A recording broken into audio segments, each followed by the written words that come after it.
the skill gap between SKillous and Showtime and Maxmax has been closing over the past, I want to say, 6 months.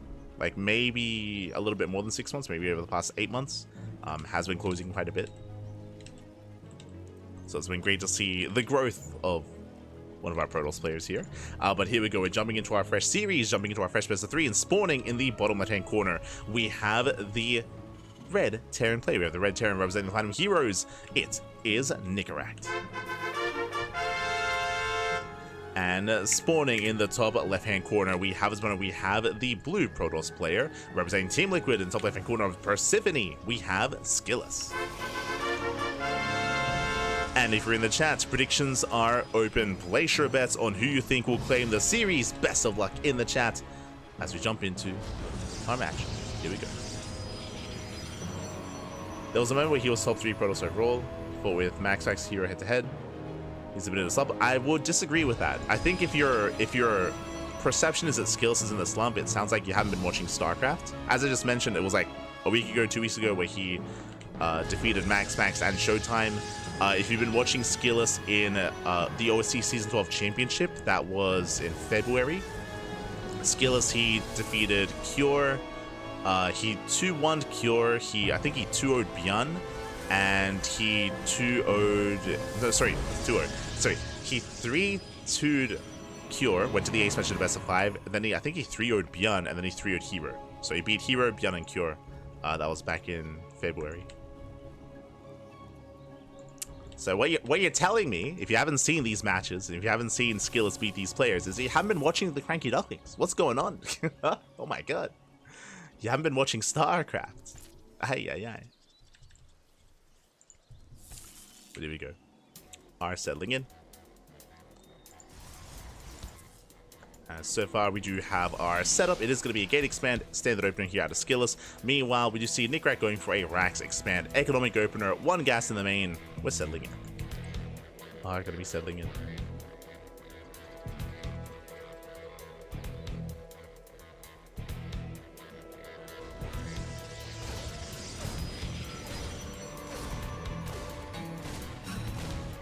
As Reaper does move out. Squad chipping away at the Zealot. Does chip away. Depth on the chase. Going to be a Stargate opener here by SKillous. Bold move. Actually, haven't gone into the map itself yet. Not yet, as the Reaper does come in for the scout, and the Reaper will confirm the tech. The Reaper sees the Stargate. So big scout here from Nicoract. And welcome 1-0 to Persephone as we do settle in. This is the map, of course, with the goal base in the center. We have the goal base in the center. We have the speed zones here on the right-hand side as well. More importantly, short rush distance by air. So I'm sure that is a factor into the Oracle opener. Again, short rush distance by air does kind of factor into this, does benefit something like a Stargate Oracle opener, but at least Nicoract is aware. Remember, he's scouted. He knows. So Nicoract, he is aware of the opener of choice, does pull away. Going for a Cyclone opener back at home, preparing for the Phoenix or the Oracle. He didn't see the first unit, but he knows what's coming. He knows it's a Stargate.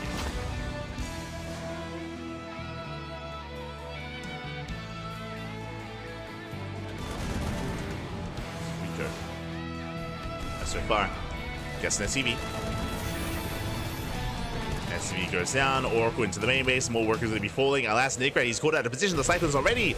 Yeah, the Cyclone is a couple of seconds too late, and a factor into that might just be the size of the map and how short the rush distance is, as Oracle is going to be shut down. Ooh, does overextend, but did get 6 SCV kills. 6 SCVs went down, Adept harass continues, double Adept into that natural, and he doesn't commit.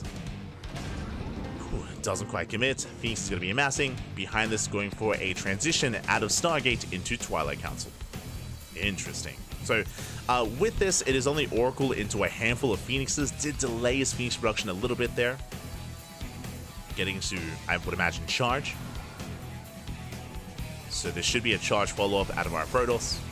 Now, the reason for this is because Phoenixes, their role is to hunt down drop play and to contain the Terran player, the same role as Blink, so you typically don't want to double up. Blink and Phoenixes, they have the same role, so instead, charge is the go-to. Likewise, of course, Phoenix is very gas intensive. But that goes down, gets one, get the other. Nicoract, he breaks out. Likewise, he's recovering, saturating his bases. Gets another lock on. Forces back the Phoenixes. And what's important here is that on the one hand, yes, Nicoract, he's holding, he's defending, but at the same time, he's also stuck at home. He was forced to make Vikings, he still has no Medivacs, he's still building up his tanks, he was forced to make Cyclones as well. Oh, speaking of, are we getting ready for a move out? We are. Now, this is why Stargate openers are less common and less popular, is pushes like this. Like these big move outs here, what can Phoenixes do defensively? They can lift up one unit at a time, but if everything shoots up, Phoenixes, they can crumble. They can and they will crumble, so defensively, they're not ideal. And this is where SKillous is at his weakest. Is defending against his push. Viking moves in. Behind this, charge is just about to finish. Yeah, just in time.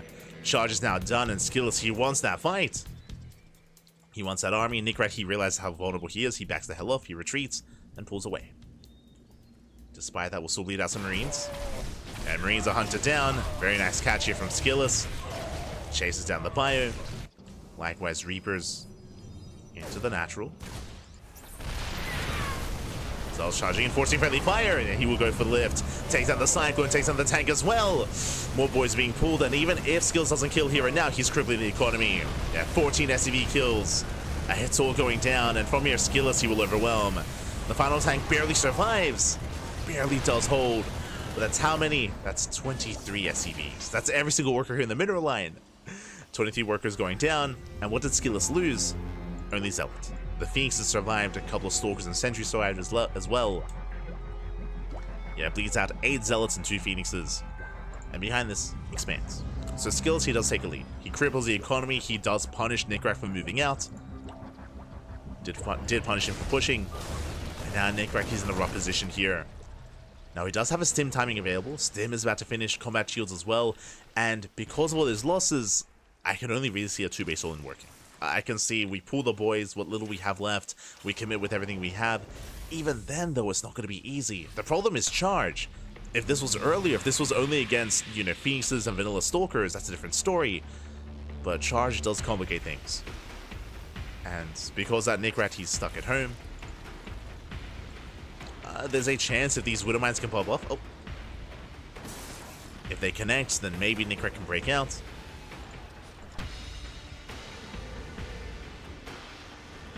And it's all or nothing. It's all or nothing here for Nicoract. He does unsiege.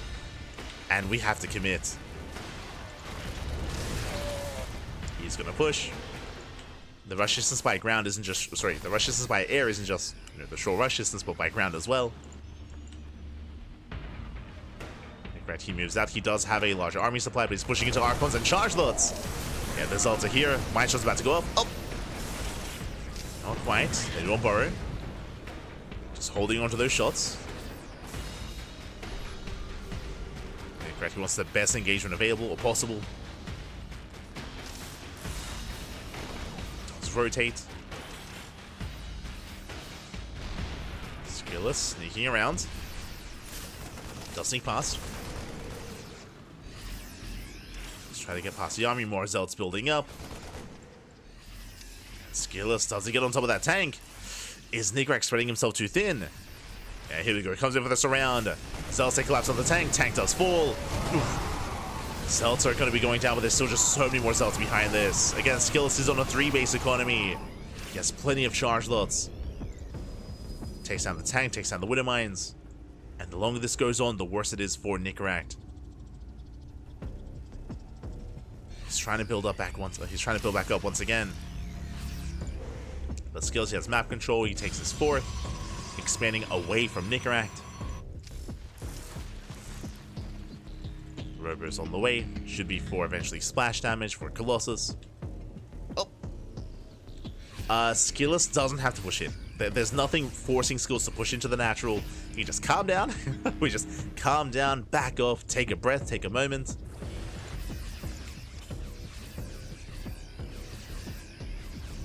Again, SKillous just has to chill, get his 4th base, and take up into splash damage. I assumed it was going to be Colossus. It's going to be Storm. Storm is on the way. Phoenixes, they poke in. Something that I will say about this map, I don't know if you notice, it's very bright. there's like a very bright light on like the left-hand side. It's like casting like a glare on everything. Very bright map. Aye, aye, aye. It's like the Marines are sparkling. Look at them. They're so bright. Jesus.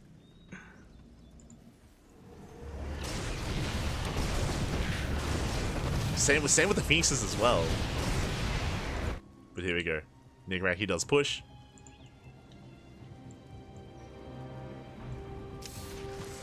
Storm is ready in a couple of seconds. Oh my god. Storm is about to finish up. And here it comes. Feedback on the ghost. EMP. Nice EMP. Very nice EMP. No storms, but we don't need storms. Yeah, we don't need storms. The charge Archon does bust through regardless. Nice mind connections. Wouldn't want to say pop up. The Zealots go down. And now it's just the Archons. Just the Archons remain. A nice control. GG gets called as SKillous. He saves the Archons. And SKillous, he will claim game number 1. Whew. GG. SKillous does take a lead. Again, he did force the all-in as he was able to cripple the economy. As a reminder, winding it back, the moment that SKillous won that game was when he killed 23 SCVs at that natural. I should say that's what he forced the 2-base all-in out of Nicoract. Unfortunately, Nicoract, he could not get across the map. He couldn't really punish SKillous. He couldn't really make use of that army. He just did not have enough to work with. And over time, you know, he just ran out of steam. Did run out of steam. GG, well played. With that, SKillous does take a lead, and now we are jumping into game number 2. Jumping into game 2. Game 2 is going to be on Sandworm. Sandworm is another one of these smaller maps. We just did feature it. It does feature those dragon teeth in the center. Short rush distance by ground. We just featured it in the previous PvP. And we'll see how Nicoract will approach this. Now, I didn't really get to talk about the players yet. We've been, you know, busy talking about the maps and talking about other things, of course. But when it comes to the players being featured here, SKillous is the number 2 seed of the tournament. Meanwhile, Nicoract, he is a TVP sniper. We have casted Nicoract to defeat Max Pax. That was a couple of months ago, back in December. We casted him take down Hero. Nicoract, he has caused upsets in the past. I will say this is his strongest matchup, and he's typically very aggressive in this matchup, and I feel like this map can cater to his needs quite well. We'll see. We'll see if he can make a series out of this. As spawning in the bottom left-hand corner of Sandworm, we have the red Terran player representing the Platinum Heroes. It is Nicoract. And spawning in the top right-hand corner, we have as opponent, we have the blue Protoss player representing Team Liquid, leading the series 1-0. It is SKillous. We go. They're just well polished. They are very well polished. At least on the previous map. It's crazy. We are going to be opening up this time double gas opener out of Nicoract. This time Nicoract is going for a faster factory, and again this does lean towards the faster tech and the more aggressive style of Nicoract that we expect, that we know, that we love, and we'll see what this settles into. This could be the beginning of an early Cyclone drop. This can lead into a tank drop, can lead to an early 2-on-1 Banshee play as well. There are possibilities for Nicoract, so keep an eye on him. Meanwhile, we spoke about it earlier, we do have those, or that kind of Pachinko machine teeth here, or the dragon teeth set up in the center of the map, that can influence certain fights in a longer, later game, or even in the mid game. Gold bases in the center as well, but more importantly, short rush distance by ground. It can favor aggression, can favor all-ins. Now there's that factory. It's going to be Reaper first.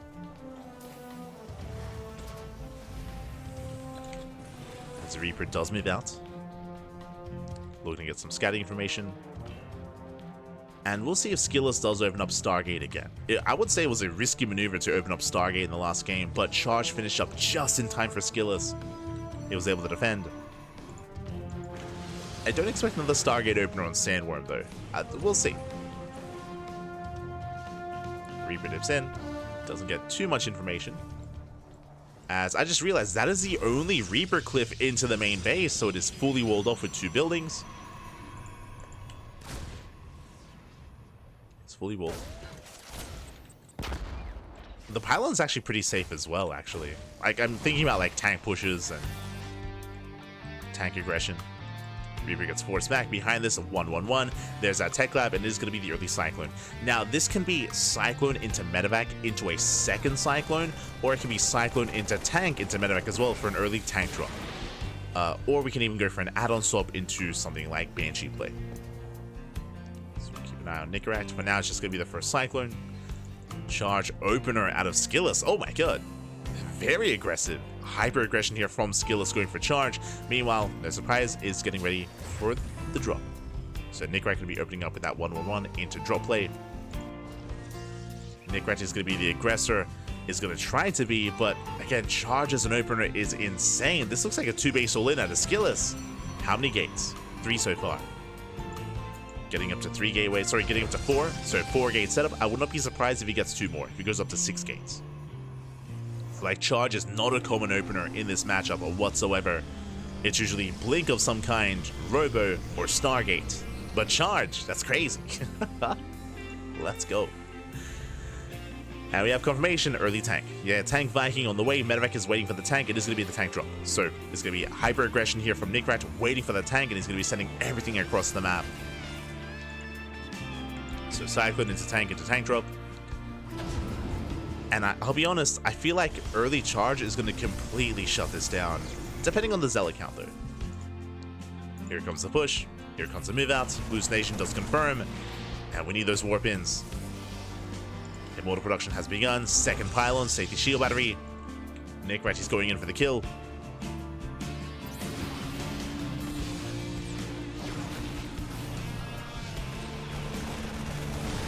And with that, the production is going to be exposed. So you can focus on the cyber core, but Zealots, I don't care about the cyber core. Charge, they do not care. Speaking of, they dive in. Nice target fight here on the Stalkers. Stalkers, they pull away. The first tank is barely not going to survive. And without the tank, the push fails. The push does fail, Cybercore lives, and SKillous holds. Oh. No shot. Does SKillous want the gold, Fabi? Oh my, I mean, that's the way to support a Zealot army. Rocks are being knocked down, gold base is being taken, he's crazy. Okay, I see you. SKillous. Against Stalkers and Immortals, I have to go the long way around. Go the long way around, Zealots can file through. Back at home, Nicoract, he's contained on 2 bases. Do you see what I see? I see 2 more Raxes. I do not see a 3rd CC. So Nicoract, he makes a choice to throw down extra Raxes here. 3 more Raxes behind the main base instead of expanding. And this screams 2-base all-in. Oh boy. So last Nicoract, he's going to commit. SKillous rushing into that gold. Is he going to be punished? Is this expansion too exposed? That's the question. Again, it can be awkward pushing into this gold base just because of the terrain, right? The rooks. There is high ground up here, so potentially we could try to rotate around, but spotter pylons on the way. SKillous trying to maintain map control. Moves out with the observer. And essentially, Nicoract, he has the option to pull the boys. Can pull the boys of this. Am I crazy? Did he have a 3rd Rax here? Were there not 3 Raxes? I may have lost my mind. I may have just been looking at the eBay. So I'll say bust into the mineral line. Forcing friendly fire. 2 SCVs go down. Go base getting operational. I believe Nicoract has no idea. He has not spotted the gold. But here comes the push. Here comes the move out. Again, no add-ons. No add-ons on these Raxes. Just pure fire tank. Zealots say come back in as the army moves out. And that should be a tell. Nicoract, now he should know, hold up. That was a little bit convenient. There must be an observer. Must be an observer over the army. Prison does distract. The observer does see the main army as well. Does see everything. And SKillous, he's getting ready. He's getting ready for the push. Second observer confirms the rotation. And Zealots back into the main. Delaying the army, delaying reinforcements.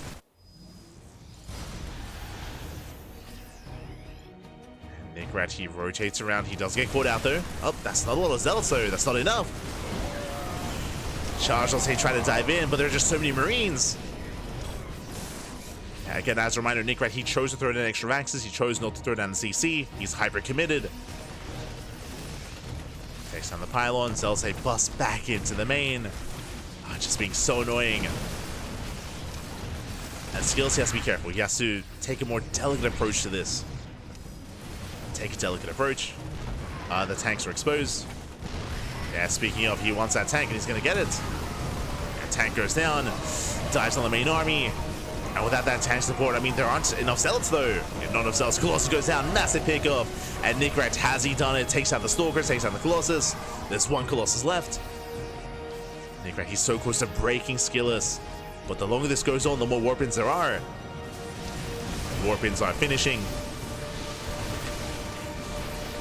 Nicoract, he's running out of fire. Reinforcements, oh, they have arrived. They have arrived, chewing through those zealots.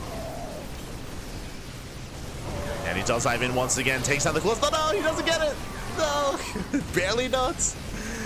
Barely, the Colossus does live, but he will claim the next list. He will claim the expansion. Last opportunity reinforcements. GG gets called. SKillous, he barely holds on. He survives. And SKillous, he will claim the series 2-0. Whew. GG. GG, well played. Nicoract, he was 2-base all in. There was no other expansion behind this. There was no other setup. And it looked like he was barely going to break SKillous. He had a really nice fight catching the Colossus, but he had to work through the third base. And the third base did a great job at buying time. It was getting low, but all it did was buy time for more warp-ins, more zealots, more stalkers, another Colossus coming in to reinforce. SKillous, he barely held on. Thanks to the resources of the gold, was able to warp in and able to survive. GG. GG, well played. SKillous does claim the series, and with that, SKillous does advance on to the semi-finals. The question becomes, oh, what's next?